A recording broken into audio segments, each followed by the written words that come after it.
Hi everyone, today we're going to show you how to make a awesome prop shield using materials from Smooth On Incorporated, so check it out. I'm going to begin by hot gluing a resin shield model onto a large melamine board. I'm going to apply the hot glue onto the edge of the shield and then press it firmly against the baseboard to secure the model. The mold material we're going to use is Rebound 25. This is part A and part B. Rebound 25 is a platinum cure silicone rubber. It's very, very easy to work with. Now, before you work with any material, it's very, very important that you premix. So we're going to premix part A using a clean mixing stick. We're going to stir the material, making sure to scrape the sides and the bottom as we go to give it a thorough premix. Now we're going to do the same thing for part B. Again, use a clean mixing stick and stir the material to give it a thorough premix. Scrape the sides and the bottom as you do this. Alright, so we're going to begin by pouring part A into a clean mixing container. And we're going to then dispense part B also in a clean mixing container. Now the mix ratio for Rebound 25 is 1:1 by volume, so equal volume of A and equal volume of B. Now we're going to dispense the part A into a clean mixing container. And we're going to do the same to part B, adding that to part A. And once A and B touch, that's when the pot life begins. You've got 20 minutes of pot life with this material. You want to mix to a clean, consistent color, no white streaks. Once you've got a uniform color, you're going to put that entire mixture into a brand new mixing container, and you're going to repeat the process. This is called double mixing and pouring, and I use this all the time. You'd be amazed how well this works to ensure you get a good mix. Now we're going to stipple silicone material right onto the model surface to create our first layer. By stippling, we compress the air off the surface, minimizing bubbles, and more importantly, we help to create a very, very thin coat, which is important to capture all of that fine detail off of our model. When I get down to the base of the model, I'm going to also create a flange. For the flange, we just need to brush the material on. And here is our first layer, a nice thin coat of material on a model. Now for our second layer, we're going to color this layer using Silk Pig Red. I'm going to mix this into part B and then mix my materials to create my second layer. Now that we have our material ready, we're going to brush this material to create our second layer. The coloring is going to help me determine how much coverage I have and where I need to go to create my second layer. For this layer and for every subsequent layer in this project, we're just going to brush. No stippling required. And here is our second layer. Notice that it is now a different color, and we have good coverage across the surface of our model. At this point, I'm going to make registration keys. I mixed up material. I'm going to pour it into these little 1-ounce cups to create little nubs for registration. I also have these metal strips that I'm going to pour silicone into to create long silicone strips. These registration keys will help me register my mold rubber to my support shell later in the process.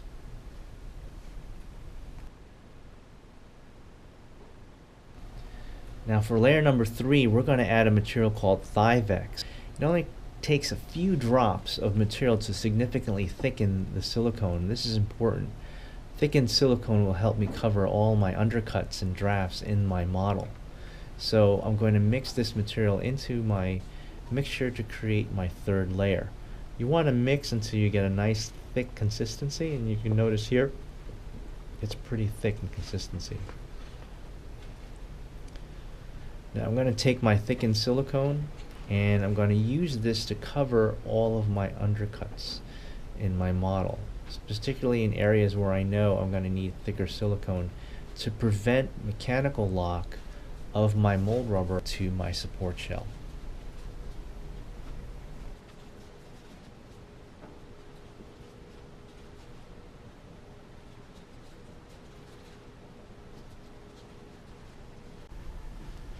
So here's our third layer complete. Notice how all of the undercuts have been covered with thickened silicone. At this point, we're going to add our registration keys to our mold rubber. We want to apply this when the last layer that we applied is still tacky to get a really good bond. And basically what we're going to do is we're just going to apply these keys in areas around the mold rubber to create registration areas for the mold rubber to register properly to the shell. This will prevent any movement of the rubber in the support shell as we cast into it. Here are my long strips, and again I'm going to use this to add registration. You can never have enough registration keys in a mold rubber. The more registration keys you have, the better it will fit within your support shell and prevent any kind of unwanted movement when you're casting.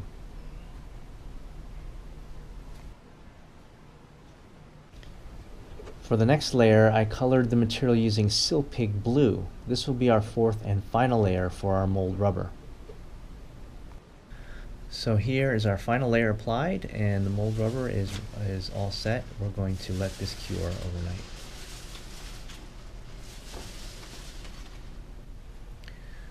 Once our mold rubber is cured up, we're going to trim the flange, and what I'm going to do, again to help with registration, I'm going to cut in an undulating curved pattern along the edge of the rubber to trim the flange.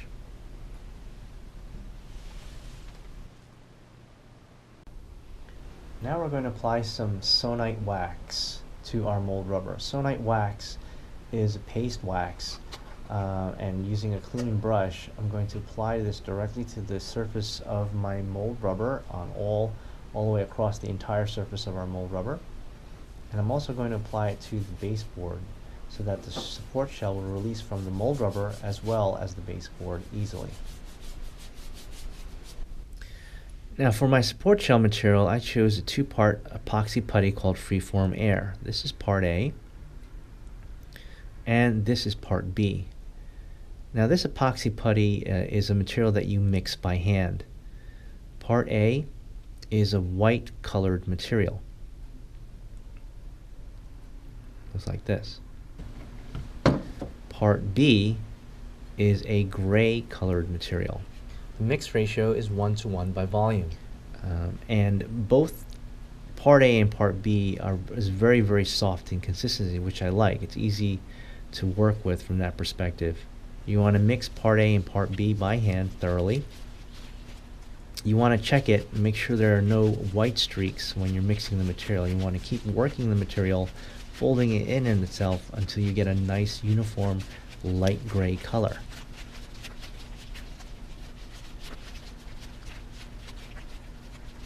Like this. Now we're going to apply our epoxy putty directly onto the surface of our rubber to create our support shell, and we're going to mix up material as needed to cover the entire surface of our mold rubber to create the support shell. The advantage to Freeform Air is that the support shell that you create with this material is going to be very, very lightweight, and that's very convenient, especially if you're working with something as large as a full-size shield. At this point, I'm going to take a little bit of water and I'm going to smooth the surface out on the epoxy. Just a little bit of water, you don't need a lot. And by doing this, you get a nice smooth surface on your support shell. So here is the first part of our shell with the Freeform Air applied to the entire area of our mold rubber. Now what we're going to do is we're going to apply some of our Sonite wax to the surface of a flat melamine board. And I'm going to use this as a leveling tool. So now I'm going to apply some additional freeform air to build a base on the support shell. The purpose of this base is to make it nice and level. I'm going to use the board that we waxed earlier to make sure that the base is nice and level.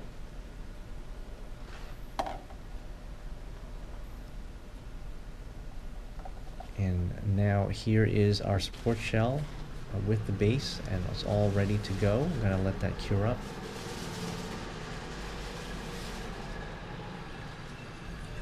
Now we're going to demold our shell from the baseboard. I'm going to use a chisel and hammer to do this. You just want to basically work your way around the edge of the support shell, lightly tapping the chisel into the base of the support shell and working it off the surface. And it should release right from the baseboard very easily.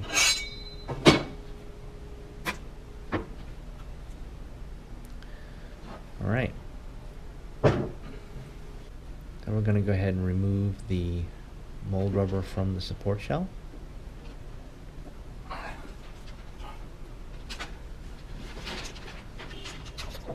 Alright. Now we're going to demold our original model from our silicone rubber. Take your time when you do this and allow for the silicone to release from the surface of your model. And as you can see, the Rebound 25 captures all of that detail perfectly.